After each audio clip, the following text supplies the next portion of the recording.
नमस्कार, तर बातमी आहे नागपूरमधून। कोतवालांना चतुर्थ श्रेणीचा दर्जा देण्यात यावा यासाठी महाराष्ट्र राज्य कोतवाल संघटनेतर्फे मुंबई आझाद मैदानावर धरणे आंदोलन करण्यात आले। तर महाराष्ट्र राज्य कोतवाल संघटना शाखा काटोल नरखेड जिल्हा नागपूर येथे देखील धरणे आंदोलन सुरू आहे। सर्व कोतवाल एकत्र येत धरणे आंदोलनात सहभागी झाले आहेत।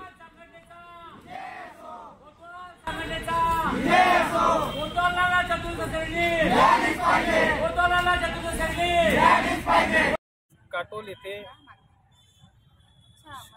चतुर्थ श्रेणीच्या मागणीकरिता आंदोलन करीत आहोत। मुंबईला पण आंदोलन सुरूच आहे आझाद मैदानमध्ये आणि ठिकठिकाणी कलेक्टर ऑफिस वगैरे SDO ऑफिस तहसील ऑफिस इथे आंदोलन सुरू आहे। जोपर्यंत चतुर्थ श्रेणीची मागणी सरकार मंजूर करीत नाही तोपर्यंत आमचे आंदोलन हे तसेच चालू राहील। कित्येक वर्षापासून आमची मागणी प्रलंबित पडलेली आहे। खायला बनतात आणि मंत्रालयात धूळ खात राहतात। आम्हाला प्रत्येक ऑफिसमध्ये काम करावं लागते।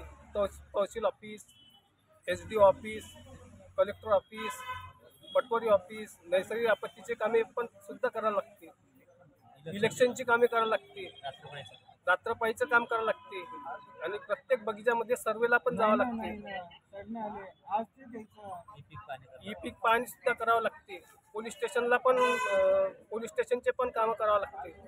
असे यानंतर ही कित्येक कामं सुद्धा करावं लागते आम्हाला, त्याची काही गिनतीच नाही आहे। जोपर्यंत आम्हाला चतुर्थ श्रेणी मंजूर करीत नाही तोपर्यंत आम्ही इथून उठणार नाही। अशाच ताज्या अपडेट्स मिळवण्यासाठी आपल्या रंग मराठी न्यूज चॅनेलला सबस्क्राइब करा आणि बाजूच्या बेल आयकॉनवरती क्लिक करा। धन्यवाद।